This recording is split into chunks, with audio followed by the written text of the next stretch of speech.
Hello everyone. Once again, I'm with you with a new presentation on a well-known ballad, La Belle de Sans Mercy, written by John Keats. I'm Professor Meshramkar S.P, Assistant Professor in Department of English, J.A.T, Arts, Science and Commerce College for Women, Malegaon. Dear viewers, first we'll focus on the writer John Keats. John Keats was an English romantic poet known for his vivid imagery, emotional depth, and exploration of beauty, nature, and human conditions. He died in Rome on 23rd February 1821 at the age of 25. Despite of its short life, he produced a remarkable literary works that has had lasting influence on English literature.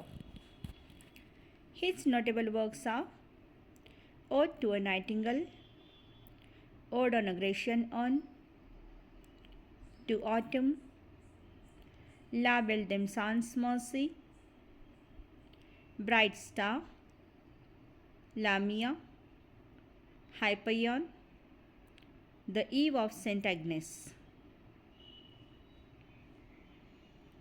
Dear viewers, the love between John Keats and Fanny Brown has been immortalized in several autobiographies, films, and literature.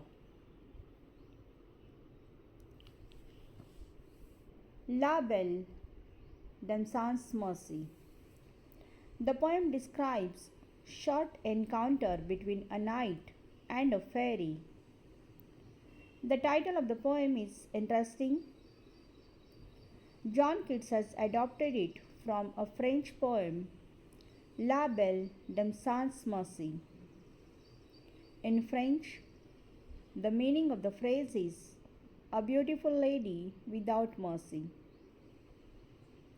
The poem was published in 1820. It has 12 stanzas. Its form is ballad form and the rhyming scheme is A, B, C, B. The knight in the poem is the writer himself, as there are several similarities between the life of the knight and John Keats. The beautiful lady is Fanny Brown. First, we will read the text. La Belle de Sans Mercy. What can ail thee, knight at arms, alone and palely loitering? The sage has withered from the lake, and no birds sing. Oh, what can ail thee, knight at arms, so haggard and so woe-begone? The squirrel's granary is full, and the harvest is done. I see a lily on thy brow, with anguish moist and fever dew, and on thy cheeks a fading rose, fast withered too. I met a lady in the midst, full beautiful, a fairy child. Her hair was long, her foot was light, and her eyes were wild. I made a garland for her head, and bracelets too, and fragrant zone. She looked at me as she did love, and made sweet moan. I set her on my pacing steed, and nothing else saw all day long, for sidelong would she bend and sing a fairy song. She found me roots of relish sweet, and honey wild and manna dew, and sure in language strange she said, I love thee too. She took me to her elfin grot, and there she wept and sighed full sore, and there I shut her wild, wild eyes with kisses full. And there she lulled me asleep, and there I dreamed, ah, woe betide, the latest dream that I ever dreamed on the cold hillside. I saw pale kings and princes too, pale warriors, death pale were they all. They cried, La belle dem sans mercy, thee hath in thrall. I saw their starved lips in the gloom, with horrid warning gaped wide, and I awoke and found me here on the cold hillside. And this is why I sojourn here, alone and palely loitering, though the sage is withered from the lake, and no birds sing, and no birds sing.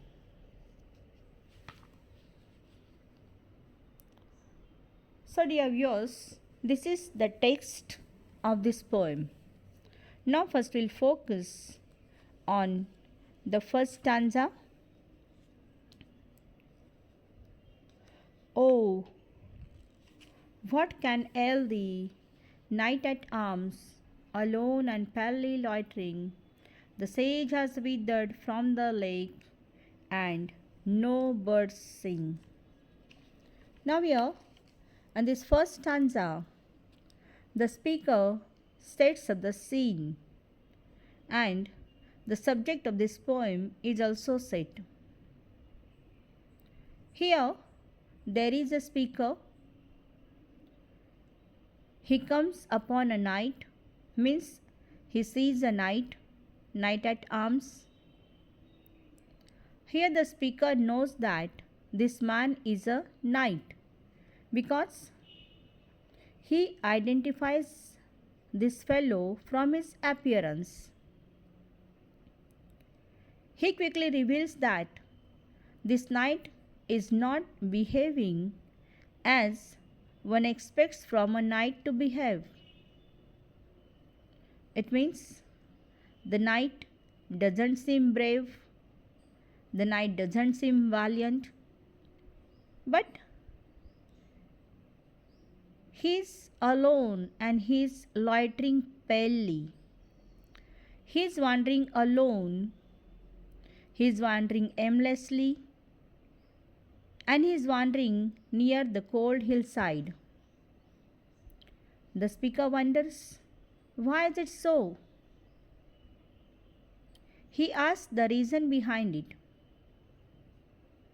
He further claims that the sage has withered from the lake and no birds sing.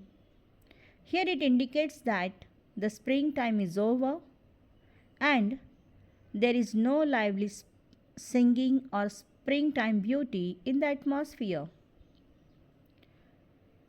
Now he wonders why the knight would be wandering about pale and lonely during this time of the year. Means it is winter time or autumn time. Now the speaker asks this question to the knight.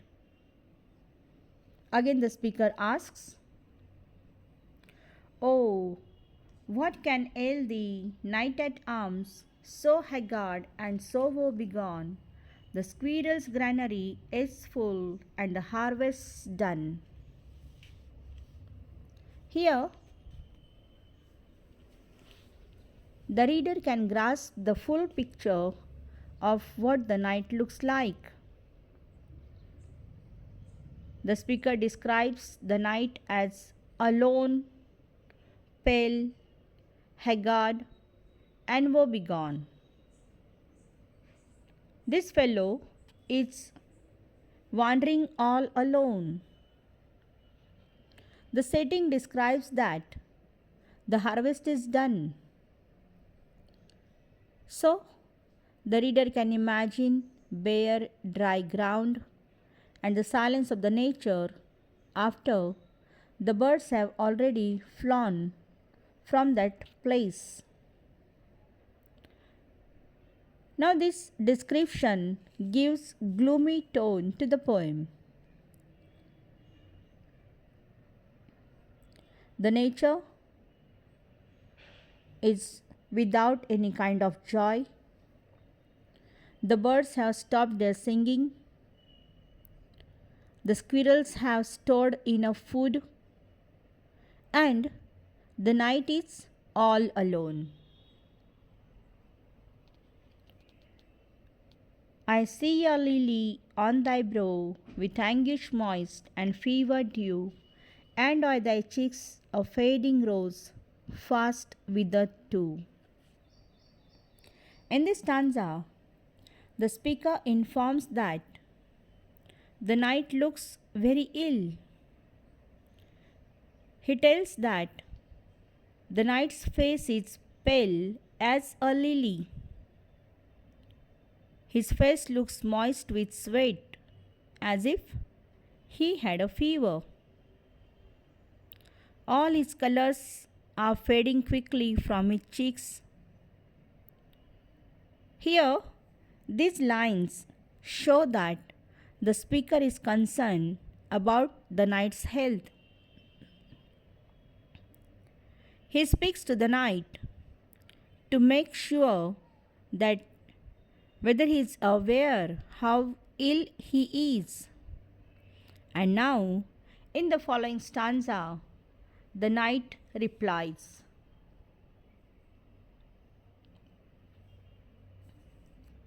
I met a lady in the midst, full beautiful, a fairy child.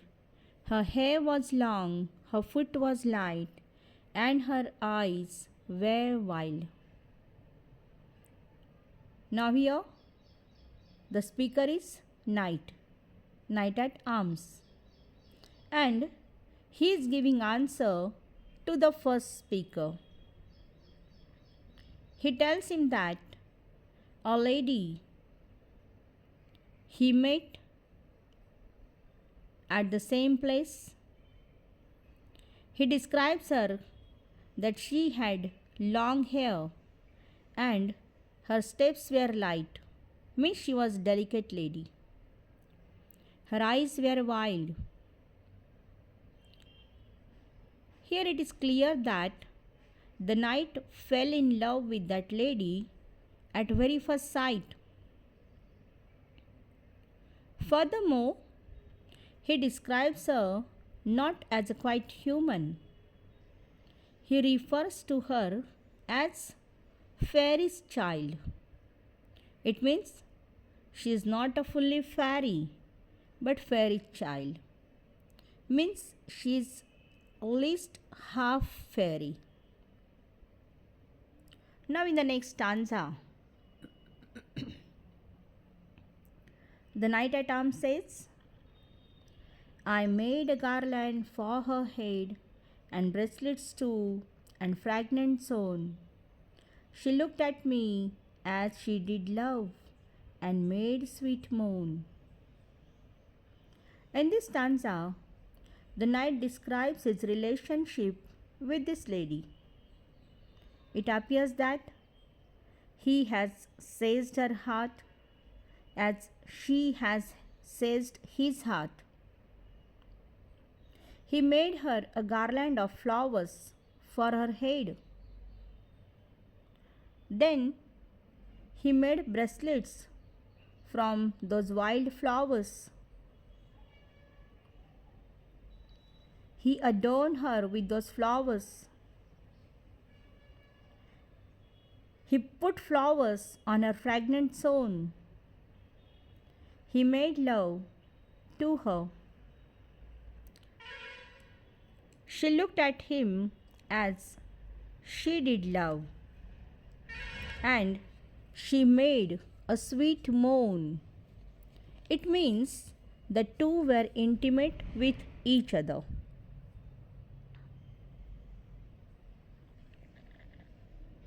Now in next stanza, the knight says, I set her on my pacing steed, and nothing else saw all day long, for sidelong would she bend and sing a fairy song.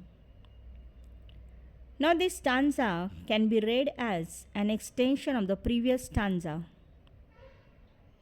The lady is riding on the night stallion.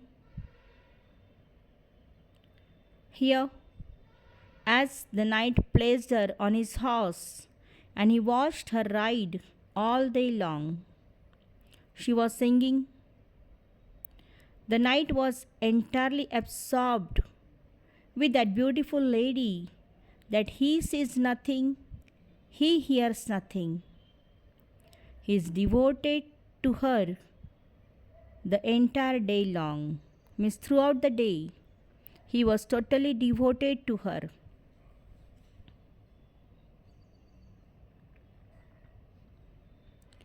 She found me roots of really sweet, and honey wild and manna dew, and sure in language strange she said, I love thee true. This stanza continues to describe the fairy's supernatural qualities. She feeds the knight with sweet roots, wild honey, and manna. The roots of really sweet refers to her human qualities, but the manna and wild honey are symbolic of her supernatural qualities. According to the Bible, Almighty God fed the Israelites with heavenly food called manna.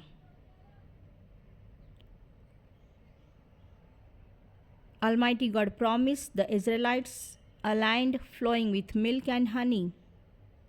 Thus, the fact that the fairy was able to feed him bread from heaven, wild honey, and roots suggests that the fairy is part human and part supernatural. Here, there is reference to language strange. It means, again, it emphasizes the unnaturalness of the lady.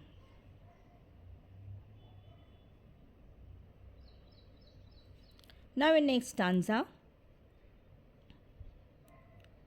the knight says, she took me to her elfin grot, and there she wept and sighed full sore, and there I shut her wild, wild eyes with kisses four. The knight continues to describe the fairy woman's qualities.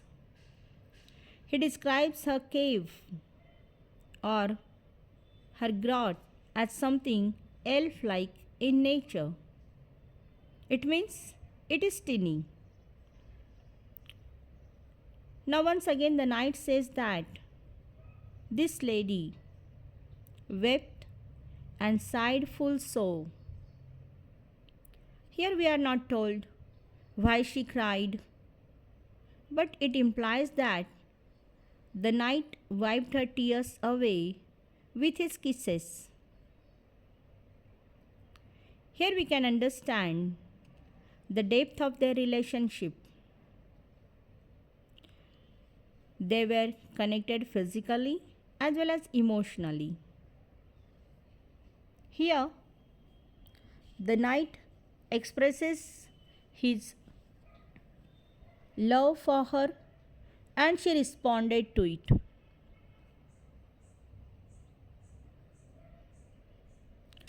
And there she lulled me asleep, and there I dreamed, ah, woe betide, the latest dream that I ever dreamed on the cold hillside.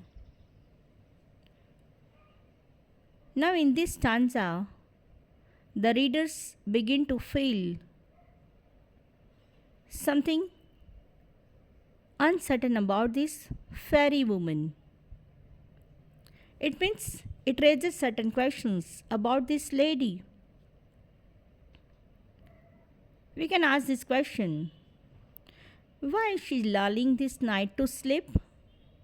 What's the reason? In the earlier stanza we have seen that she cried There is no reason offered for her tears, offered for her cry. Now she lulls him to sleep. As she sang a lullaby for him, the knight fell asleep and he had a dream. It was a nightmare. Then he cried out, "Ah, woe betide!" It suggests that this dream was something horrible, something woeful, something painful. Then he says that this was the latest dream that I ever dreamed. It means that it was the last dream that he had ever dreamed.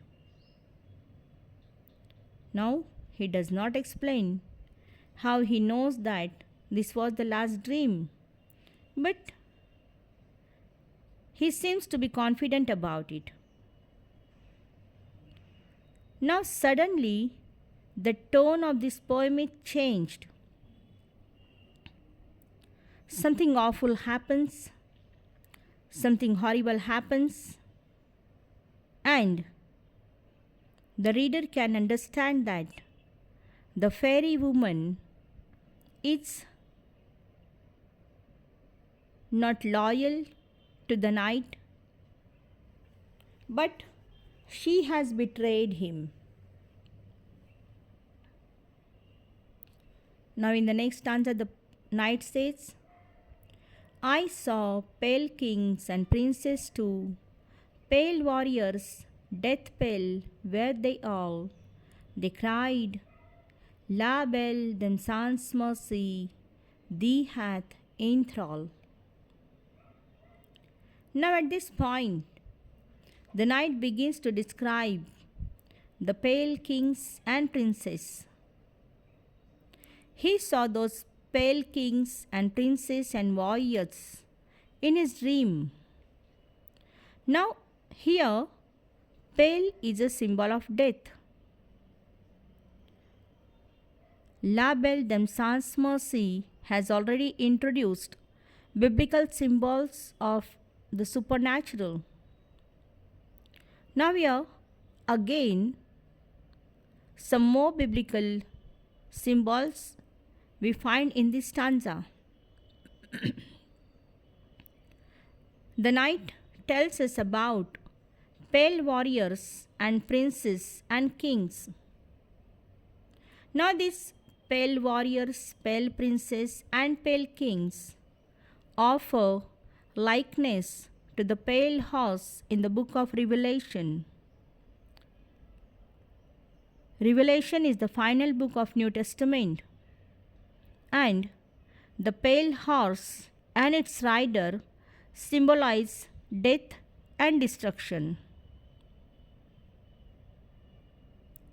Now in this stanza, all the pale kings, princes and warriors cry out, La Belle Dame Sans Mercy.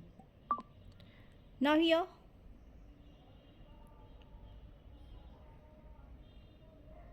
this is the title of the poem. It is in French and it is translated to The Beautiful Woman Without Mercy. Now, the knight becomes aware what is happening to him. He is seduced by a woman who had not shown him any mercy. Not only that, but he is one of those many people who have come to ruin at the hands of this fairy woman. It means, as the beautiful lady without mercy deceived and destroyed many kings and princes and warriors, she has deceived the knight at arms too.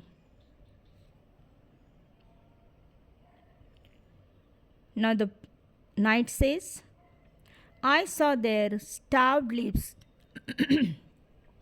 in the gloom, with horrid warning gaped wide, and I awoke and found me here on the cold hillside.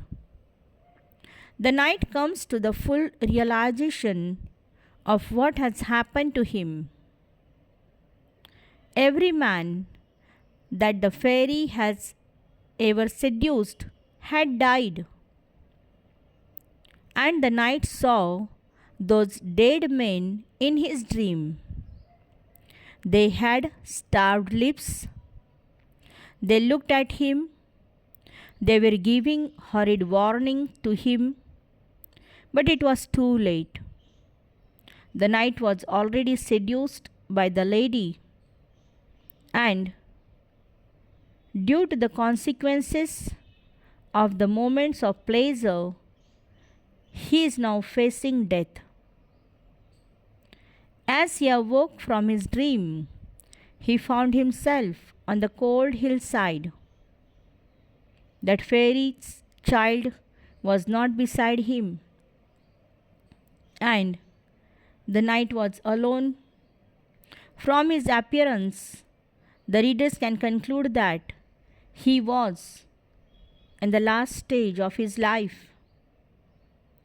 Now, in the last stanza, the knight says, and this is why I sojourn here, alone and palely loitering, though the sage is withered from the lake and no birds sing. In the final stanza, the knight finally answers the original question of the speaker. We have already seen in the first stanza, the speaker asks to the knight at arms, what is the reason for wandering alone? And here the knight replies that, or the knight claims that, he is seduced and deserted by the fairy's child. Now he sojourns alone. He is loitering palely. He is near his death state. There is no one with the knight. Now here, with the first stanza, the knight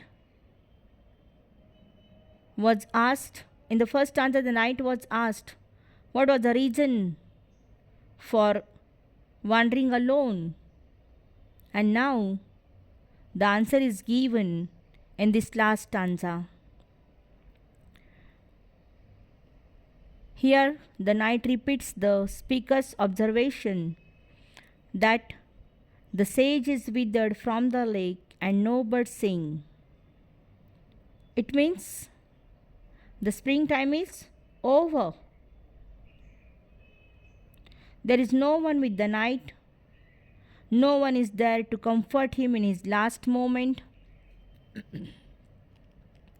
There are no birds to sing a song for him. He is utterly alone in his last moments.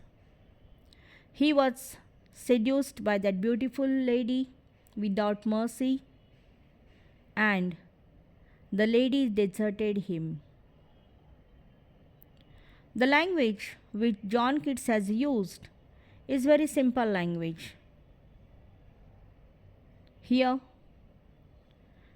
in the real world where the knight is found alone and palely loitering, is full of darkness, it's full of disappointment, and it is full of grief.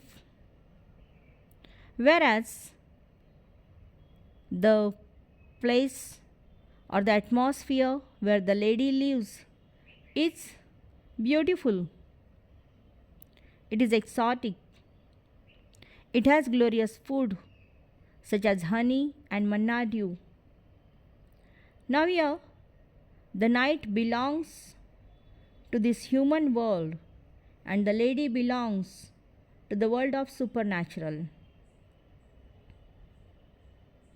This poem, La Belle de Sans Merci, has several themes such as dejection in love, heartbreak, sadness, death, and illusion versus reality.